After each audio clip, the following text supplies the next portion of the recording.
Now, what comes with a great daughter is the family and friends that make up the Jones clan. Starting with Nick and Ali, who are without doubt the most generous and kind people I've had the pleasure of meeting and building a relationship with over the last 10 years. From the day I met Mr. and Mrs. J on a raining evening in April 2001, where you might have heard this earlier before, Gillian and Claire were both there with Ali and Kate and Nick. And we enjoyed a lovely meal in the Jones household at the Picton in Wellington College. I was full up after my third helping of the delightful main course that had just been served, only to have Mr. J walk in after finishing off his housemaster's duty, only to be then met by little old me. You can imagine what I was thinking when this 7'5"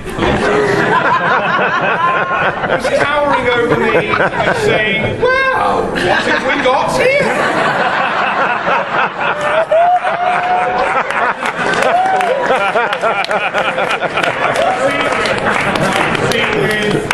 Hi, I'm Neil, Kate's new pal. And I was expecting a bit of chit-chat and conversation. Although Mr. J seemed to have other immediate thoughts on his mind. I was thinking, was I good enough for Kate? Had I not dressed smartly enough? Did I arouse some form of impromptu suspicion, perhaps? I can't have said anything wrong, because I'd only been there for about 30 seconds. Perhaps I'd just been found out. But no, all was okay. He did seem quite irritated, to be honest, by the fact that I seemed not to have finished my dinner. Not having any time to explain that this was basically my third main meal in less than 10 minutes. From that moment forward, I was quick to understand the family rules. To be fair, you get what you're given. You eat it now, or you eat it tomorrow, or the next day, or the next day, until it's all gone. The rule that my mother has brought me up on, it must be the Irish way, and it's always remained the case still to this day. Liver casserole, my mother does that. Second rule about the Jones clan is you need to muck in. No time for airs and graces. Roll your flipping sleeves up and get on with it. Whether that's cooking, whether that's tidying, cleaning, or perhaps drinking the Guinness gallon in Portland. God, I will never, ever relive those moments. Dreadful days the next day. Or perhaps hosting a party, often after the full 8 pints at lunchtime. You've just got to get on with it. The third rule is yes, of course, you have an opinion and you're welcome to it. But do you know what? It's your duty to get it across, even if there are 5 others vying to get their point across at exactly the same time. The point is, it works, and it works really well, and I'm honoured to be part of the family. And to have been accepted as one of the gang over the last few years, in particular from all of the friends, the family and acquaintances. It's truly touching.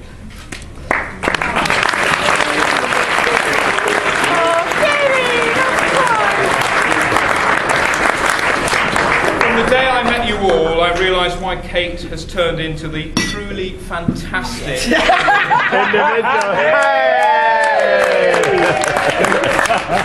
I cannot miss the opportunity to mention the friendship that I've had from Chris and Andrew over the years.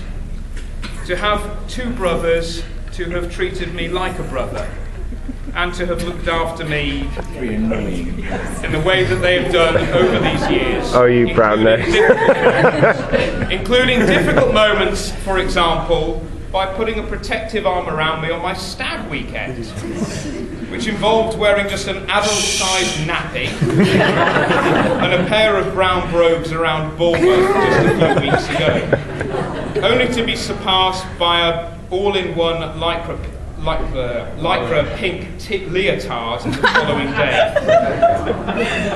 Not one for the family photo album, but I'm grateful for your support. But important, you kept me at a safe distance and away from the local hoi polloi, with no thanks to our support from Mark and LJ, who seem to be more drunk than me throughout this. I thought I'd leave my last little bit to the two people who've been most supportive of me over the last 31 years of my life, and latterly the last 11 years of our lives together. My mum and dad. Yeah. Big Rob. Big Rob and Iris, as many of you will know them by, have been brilliant to me. At no point ever have questioned my sanity, I don't think much. And from day one have shown the most generous and unprecedented support for myself and Kate.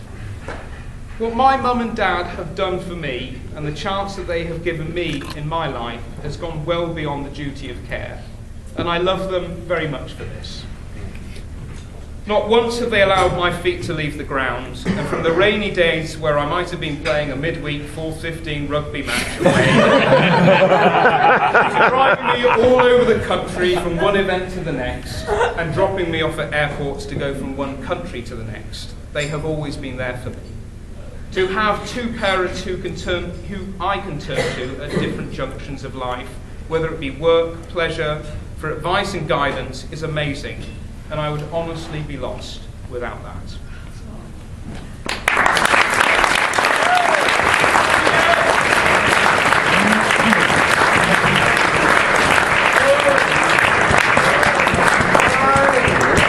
And finally, there are a number of absent friends and family who are sadly not able to make it here today. A few notable names include Kate's Aunt Claire and Uncle St. John and Liam. My grandparents, Pierce and Lily and Donald, a grandfather I was close to who passed away in recent years.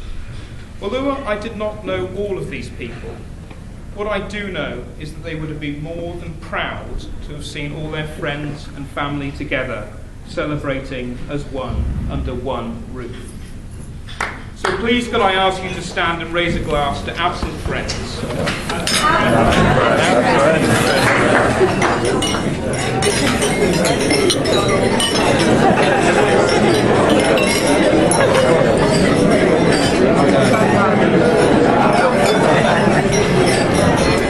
Well done, Rob.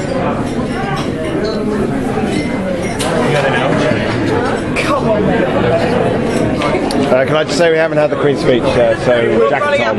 It would be remiss of me to acknowledge and thank all of those people who have helped to put on such a great day. Both Kate and I would personally like to thank Jane and her staff for putting on all of the catering. To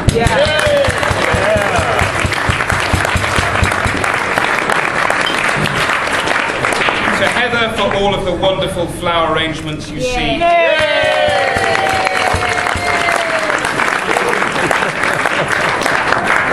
The whole of the Larkfield Estate team who've been more than brilliant over the last year. Reverend Ian Ellis and Marie Walsh, the church staff and the choir including Liz Nixon, Rosie Ray, Claire Misson, and of course Henners. Oh, Henners! Oh, Henners!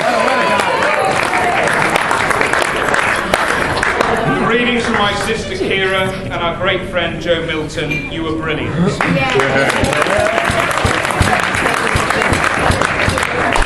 Also a separate thanks to Mariana Ram.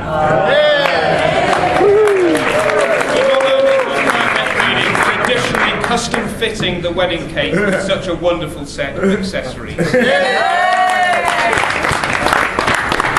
Dick Pike for his energetic and heartfelt grace.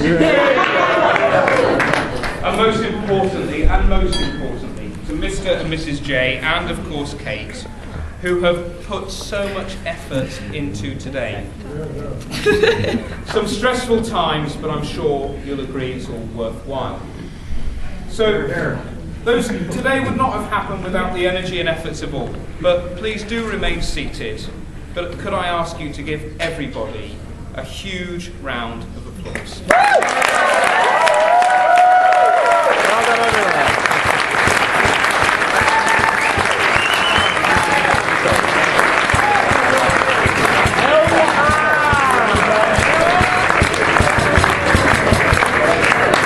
Well done, Iris.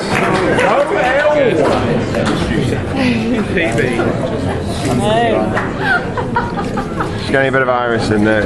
Iris, smile for the camera. I couldn't help noticing that you elevated yourself there to the 4th 15 rugby team, but I'm going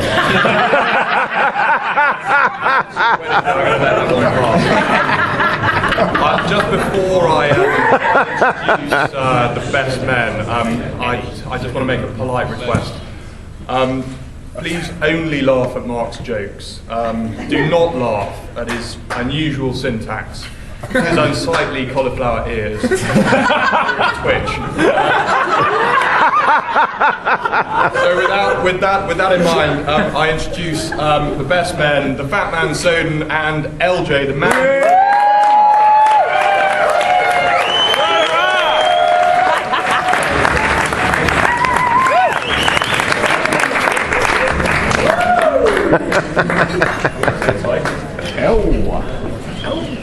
Right, evening all, how are you doing? Can you hear me okay? College, can you hear me okay? Excellent. I'm trying to bring the energy up. Honestly, it's 90 minutes, that's all, don't worry, we're out here. And I think of school. Hey! That's why they do it. Awkward. Anyway, I'd just like to say that, firstly, I feel incredibly lucky to be here. And I mean, actually lucky to be here. The groom booked my flights for completely the wrong reason. I'm not the only one, by the way. I know that our friend Ned was also on the wrong flights. And actually, Andrew and Callie were on the ferry going the wrong way. Despite all that, it's fantastic. Everyone that is here today. The first thing that I'd like to do is to congratulate Nick and Rob. Fantastic speeches, well done. Absolutely brilliant, lovely words. A little bit worried that we've peaked early with the old speeches, gents. We'll see what we can do. And likewise, Neil, fantastic speech. I don't think you'll be alright without PowerPoint, did it not?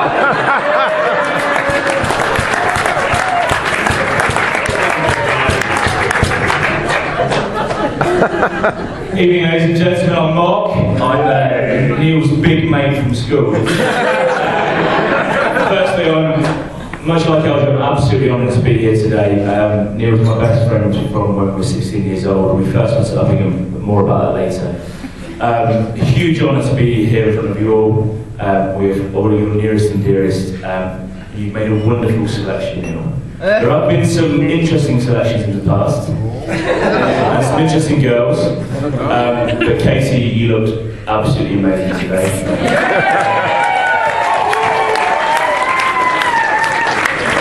My job, my and LJ's job today was trying to keep Neil calm, and then I ended up booing and crying like a baby as Kate walked in, which is a little bit awkward.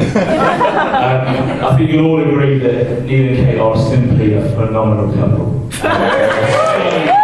Fantastic individual. Firstly, I'd like to address a few formalities. The bridesmaids, where are you, ladies? Caroline, Callie, Fiona and Rebecca, you all look absolutely fantastic. On behalf of Kate, I'd like to say a big thank you for all the friendship you've given her over the years. All the love and support you've given her, especially the last 2 days, you've been a rock to her. So, ladies and gentlemen, please remain seated, but please raise your glasses to the bridesmaids. And the flower girls. And the flower girls.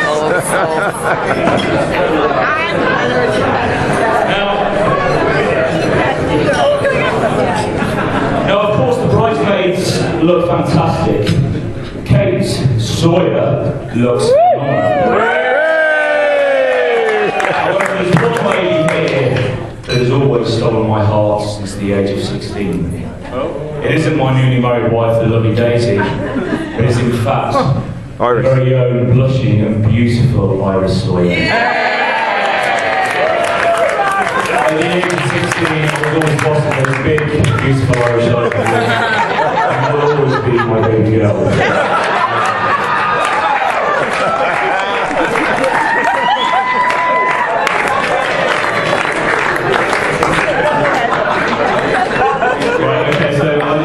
just simply like to echo that, Kate, you are absolutely stunning today. Fabulous, you can't get said enough. You've definitely brought it on this.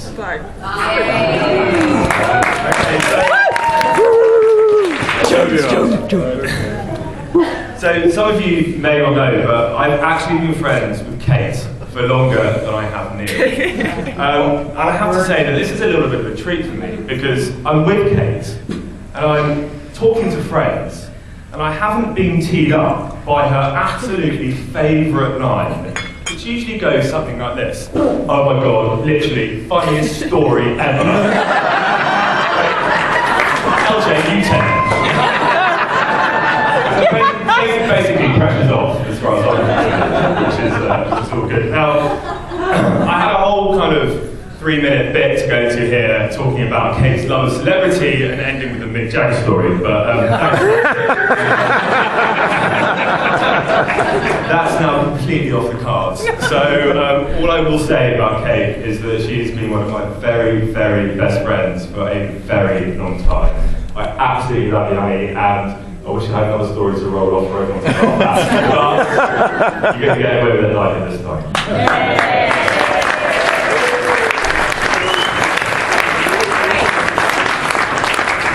And now the formalities is done. So, the main event. Who is Neil Robert Sawyer? We've had some allusion to it, we've heard about Hovis. We've heard about the boy, but who is this man? Now, interestingly, when LJ and I were trying to get this speech together, we were looking through his nicknames and looking about who is this character, how he held his structure of speech. But a man with so much charisma, so much personality, and known by so many people in so many different ways.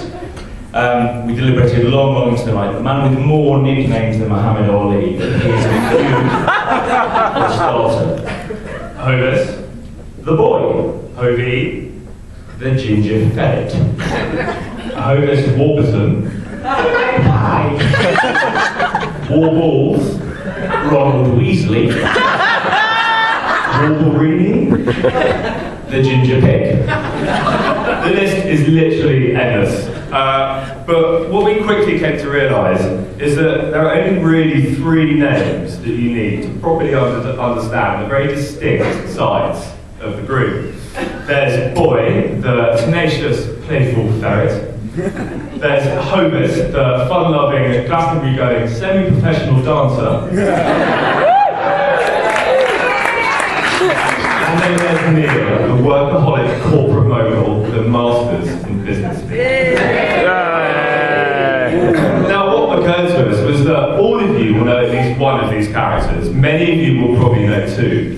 But we're not really sure anyone knows all 3. So we're going to try and give you a little insight into each of them.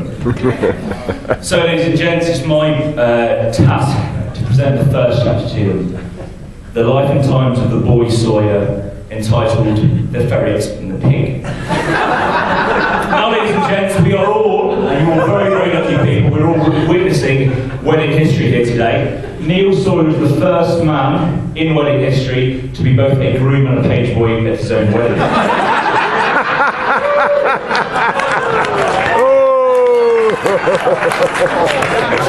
But he is a tiny man.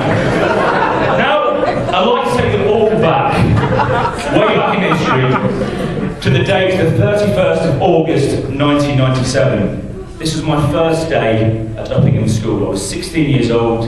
I was probably about the height I am now. I was quite a big old lump. And I was 16 years old and an aspiring professional rugby player. Particularly arrogant and cocksure of myself.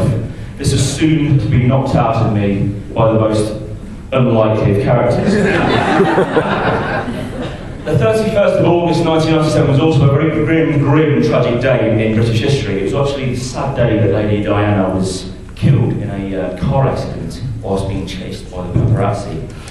However, this day was going to spell much more tragedy for me, when my life of bullying, or being bullied by, a 5'1" Elton John lookalike. I still have the scars mentally now. I'm walking in the door, it's Westdean, at Uppingham School, my house. I I was first met by this short, ginger, self-assured, tenacious and most assertive little character. An interesting character indeed.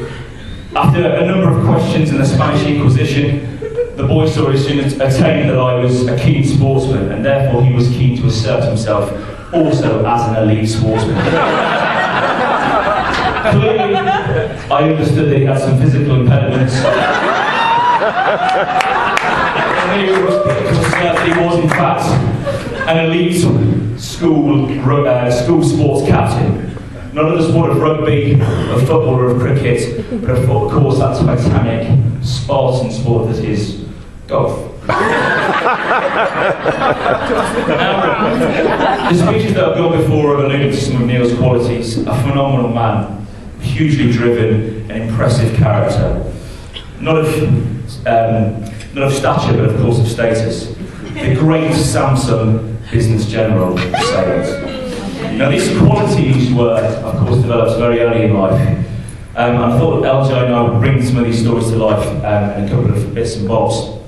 This is very early, this was very clear, these qualities early in life, when Neil developed the nickname the Ginger Ferret. Now, of course, as you know, a ferret is a frantic, energetic, very creative little creature that will crawl and squeeze its way into any difficult, dank, dark crevices. Now, the Ginger Ferret, the boy Sawyer, would always come into his own at all major social occasions, functions, impressing people with his flamboyant dancing, gesticulation, and exuberant personality. The ferret would truly come to life when he was in his special boy outfit. This involved a pair of little Superman pants, his favourite Tasmanian devil waistcoat and matching bow tie, and after 5 cans of Shandy Bass, he would tear it up on the dance floor. Which has since been seen in many universities called the crab, in a tenacious effort trying to entertain all female clients and customers. Now, of course, one night a certain Miss Hannah Reynolds was so impressed by the Ginger Ferret's antics that she invited him back for a private display, so the ferret could really put on his virility and show her what he was all about. Of course, his private display was in a toilet cubicle. I can of course say nothing more about this because it would be very inappropriate. However, the following morning on Sunday chapel, the girls of Johnson's house were raucous with rumour, laughter and giggles.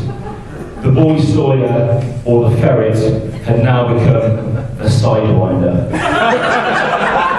Clearly, young Miss Hannah Reynolds was very entertained by his unique physique and amazing technique.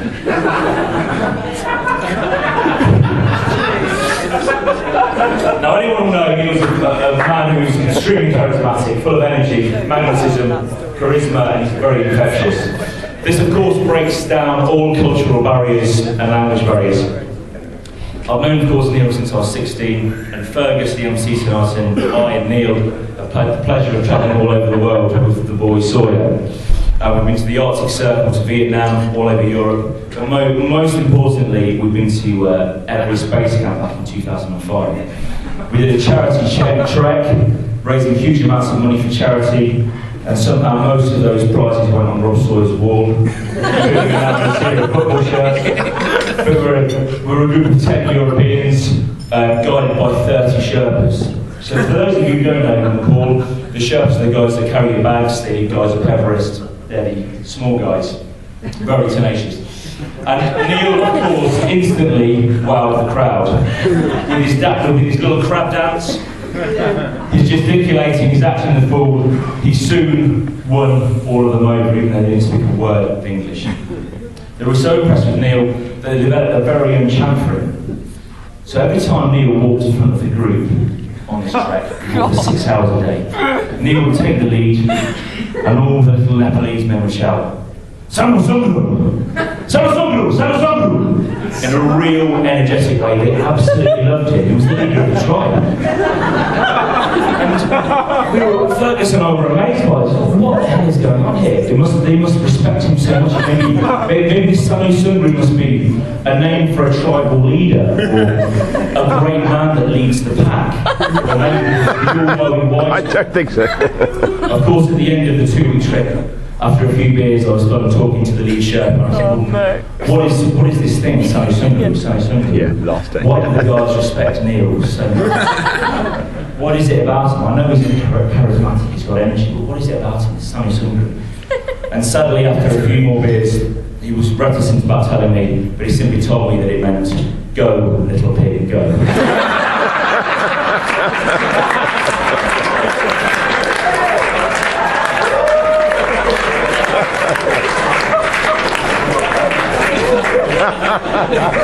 Now, of course, the chapter about the boy Sawyer. All boys are great fun, but they do occasionally have their wobbles, their spats, and their tantrums. On this said trip to Everest, Neil, of course, had one of those small tantrums. Of course, we were walking for 6 hours a day, it's very grueling, and every day I would pack my rucksack, put my bottle of water in there, put a rain jacket in there, and simply get on my way, travelling as light as possible. Neil, with his deep love of electronics, did something very different. He would pack his Samsung 5 Series into his laptop in the deepest Himalayan mountains, put in another few USB adapters, a few dongles, 2 cameras, a solar panel, and other Samsung paraphernalia. Leading his rucksack to weigh about 6 kg. On our hardest day, we walked up for about 1,000 metres in gain, and Fergus and I strided ahead. After 30 minutes or so of waiting over the brow of the hill, we waited for the boy Sawyer. He came over the brow of the hill, ashen, in fact green, in total pieces. Clearly he was struck by altitude sickness. When the brain swells, there's not enough oxygen in the blood, and this is an absolute physical pile. No, Fergus and I, being deeply supportive and caring friends that we are, offered Neil great support in laughing loudly in his face, because we thought he was utterly hysterical. However, Neil's then tantrum ensued. Tears, throwing the rucksack down, computer cables everywhere, finger wagging, and then some more tears. It was only to be stopped by the fact that the yaks were coming and then trampled all over his wonderful Samsung bag. Finally, to close on the boy's early years, I have one fact from a very interesting character you wouldn't expect to fact you know, from your nemesis at school.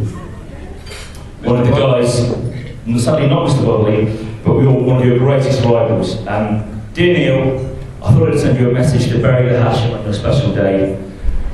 You made me the man I am after all the grief you gave me, after grating Stilton cheese on my Hessian headboard, putting mackerel on my hot radiators, and sadly, because of a birth defect, I had a split left nipple. You called me Scaramanga for my entire school.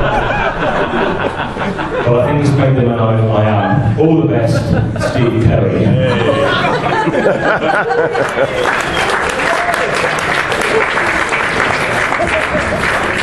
Right, okay, so on to Hovis.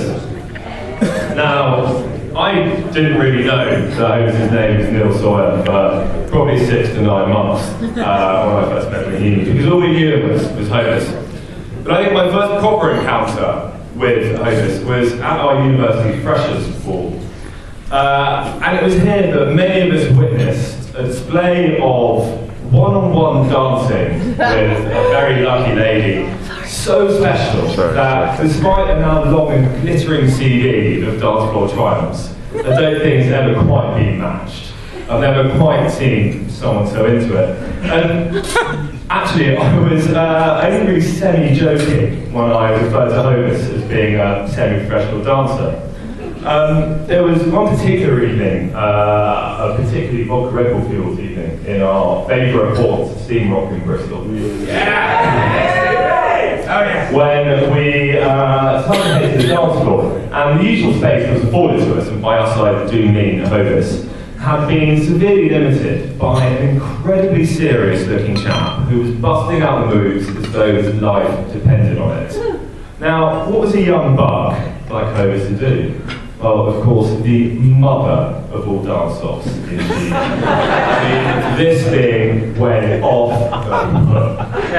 It really did. But the point was, as the longer it went on, I started to get a little bit concerned. And I was thinking, I I didn't know how this sort of unknown dancer that he was battling was going to react, and I didn't know what he'd think about his incredibly obvious, yet still very talented, Mickey-taking style. And I thought, is he going to get offended by this?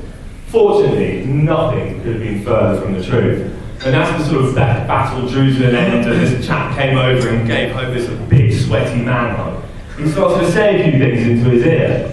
And I went up to Homer and asked him, mate, what was that? What was he saying? And he was like, oh no, nothing, mate, nothing. Honestly, he was just like, well done, great. I was like, no, mate, there was more than that. Come on, what did he say? And eventually I got it out of him. And this chap turned around to him on the dance floor, so impressed, that he immediately offered him a job in another nightclub as a podium dancer.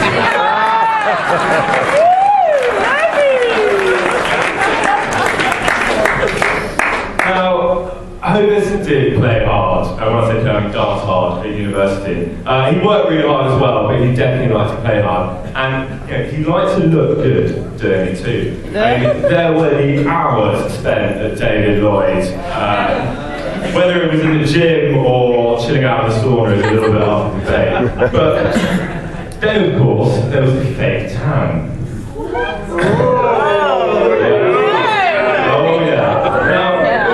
About, your usual kind of type of fake tan that just kind of gradually builds over the course of a few hours or a few days. Oh no. The weapon of choice for our man here came out of the bottle looking like crude oil. Honestly, it was probably where he got it from, black market or whatever. But I mean, you can imagine the effect. Not only was the difference between his face and his neck like night and day, but it looked like he'd already been out, not painting the town red, but black with his hands.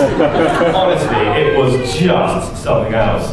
But the biggest problem was that once we'd been out on an evening, and we'd be a few hours into it on the dance floor, is that the relentless exercise would start to take its toll, and the dance moves would kind of like slightly lose their edge, and they wouldn't quite be as sharp, and at the same time he was getting paler and paler as the sweat was dripping off his face, just causing these rivers of fake tan to wash off. And honestly, it was a bit like watching The Life and Times of Michael Jackson and Fast Forward.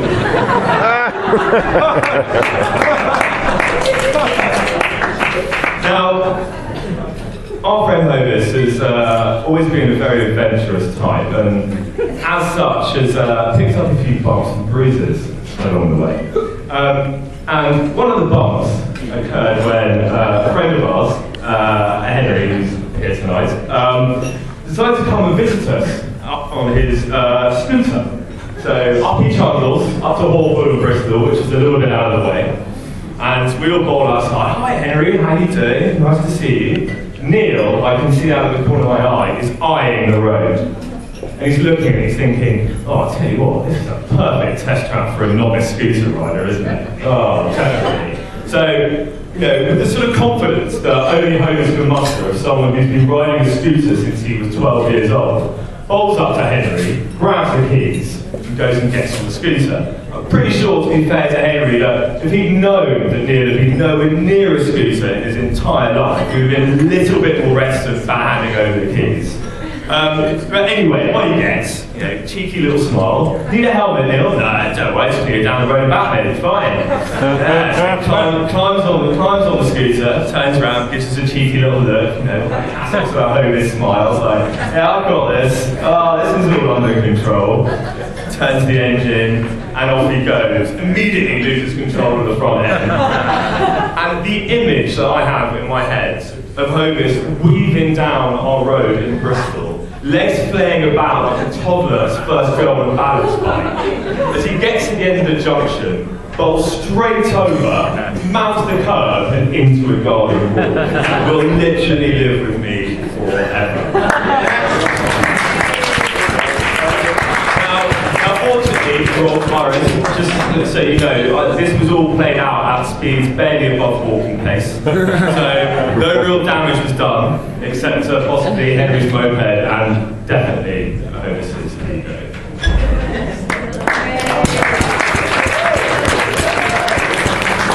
So finally, ladies and gentlemen, chapter 3, the corporate model.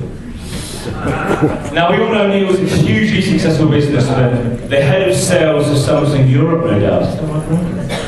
You can, okay, you lied to me. You said you were a lot better than you were.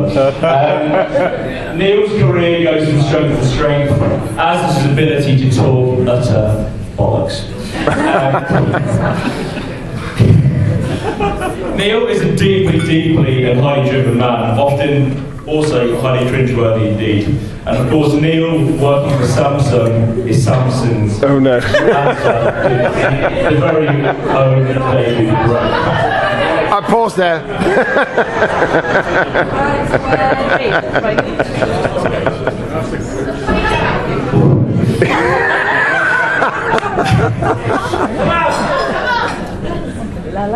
Everybody's familiar with The Office, right? Of course, Neil is, Samsung's answer to David Brent, inspiring people, driving performance, while also making their skin crawl. Neil is often seen in Samsung presenting flamboyantly, ridiculously, with over-gesticulation and great business bullshit. Often quoted with those like working in partnership, collaborating responsibly with other people's business needs for synergy and for friction. And of course, achieving optimal performance outcomes for great success in other cheesy ways. Neil is, of course, a mogul on the way to the top. Neil, being the great business leader that he is, takes these qualities to other arenas of life. You'll have all heard that recently Neil ran 500 miles for charity in one single year. What a man!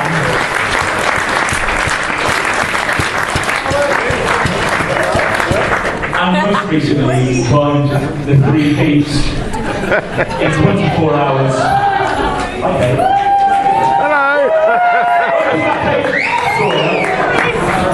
Neil recently climbed the 3 peaks in Ben Nevis, Scafell Pike and Snowdon in only 24 hours, summiting all 3 mountains. What a man. On this very trip, Neil, with one of his direct reports, Graham, really showed his leadership. Neil and his Samsung team scaled all 3 mountains. However, after 20 hours climbing in the minibus, drinking nothing but Gatorade and eating Guinness pasties, Neil arrived at the base of Mount Snowdon. He and his team of Graham and 3 of the female employees began the long climb in the sleet, in the fog, in the snow. After 2 hours, it was clear that the female members of the party couldn't quite make it. So Neil, being the great business leader that he is, and following Churchill's motto that great men are judged on what they do when they are tired, decided to abandon the 3 female employees and leave them the Welsh mountain rescue to pick up later, while he and Graham got a cab back to London.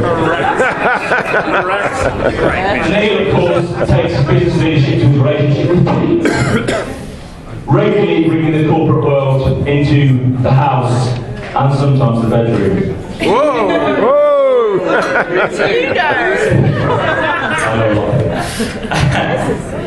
Kate regularly schedules her one-to-one coaching consultations with her boss Neil, presenting her personal improvement plan to Neil, which is usually a plan for her immediate employees.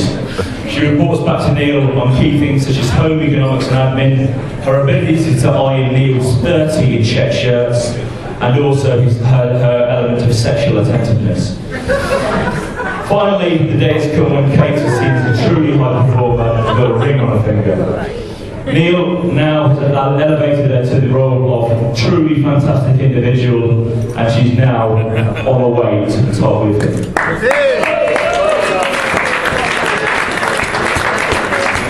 Right, so Neil, corporate mogul. This is probably the guy that we see most these days, actually. But it's difficult to pinpoint the first time that I kind of really saw this corporate side of Neil in action. But there were definitely signs of it during our early days at university. And in fact, even in our first year, I remember vividly one particular night when we'd come back from a night out in town and we was like, okay, we're going to stop off at a quick pit stop at the late night shop, buy a few bits and pieces. So we duly did, but we had to pay a security window. We couldn't kind of go into the shop. Got our stuff and off we walked. And got a few yards down the road, and suddenly realised I left a packet of crisps behind. So as we turned around to go and get them, we suddenly realised there were 6 we'll call them local youths standing around the window, holding up my packet of crisps as though all their Christmases had come at once. Right? Now, my initial reaction was, tell you what, I'll take a hit on the crisps. I don't mind losing the 30p. It seemed pretty safe, right, for a safe lunch up and walk home, and I'm pretty sure that most of you do the same. Oh no, Neil had other ideas, didn't he? Turned on his heels with a kind of cursory comment along the lines of, don't be so bloody ridiculous, and marched off in a sort of power stride that's since been seen in countless corporate corridors across the land. Snatched back a packet of Quavers with utter authority. And, you know, I'll be honest with you, whether he did that because he was hungry, whether he did it because he was pride, whether it was because he couldn't stand to lose 30p's worth of value, all that's up for debate. What is not, however, the 3 street sprint trying to outrun an angry mob, however, is not in debate.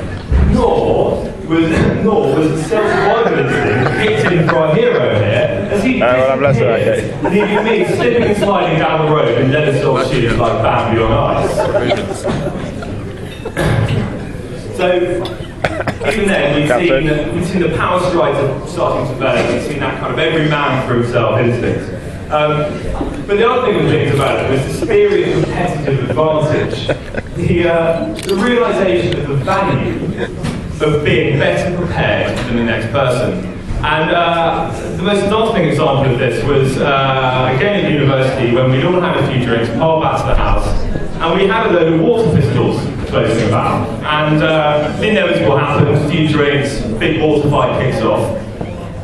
Neil here disappears upstairs, no idea where he's gone. Comes back a few minutes later, not only is he carrying 2 massive saucepans full of water, he's actually wearing a wetsuit. I mean, the length and depth of his dedication is just absolutely phenomenal.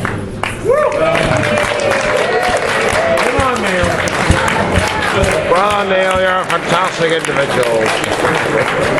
He's an incredibly loyal guy, and we all know that, and we all massively appreciate that. It's probably only beaten by one thing, and that's his brand loyalty. Oh, and his grand. I don't think I've seen him not in a bit of Hackett kit since about 2003. He absolutely adores it.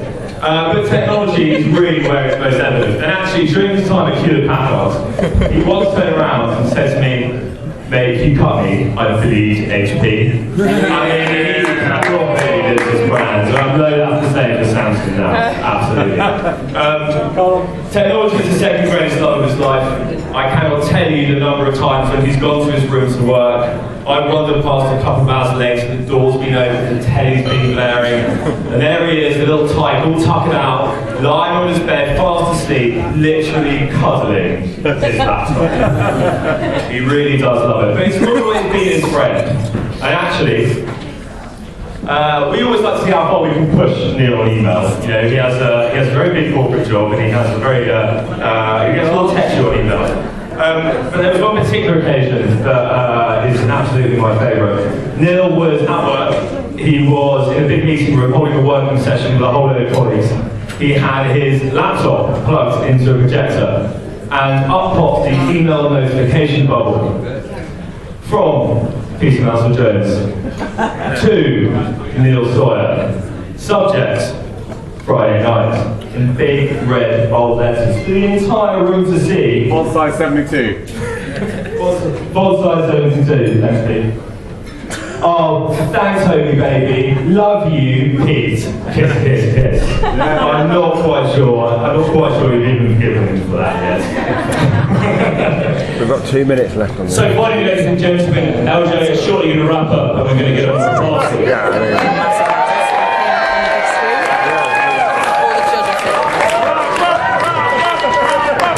I don't know whether I'm going to finally, to the nice stuff. Neil, you've been an amazing friend to me since I've been 16 years old. I was thinking of words to describe you. Ladies and gents, can you please hush? Just 3 words to describe you. entertaining, caring, and ferociously loyal. That's actually 4. Entertaining, that you're fun, your infectious attitude, that you're always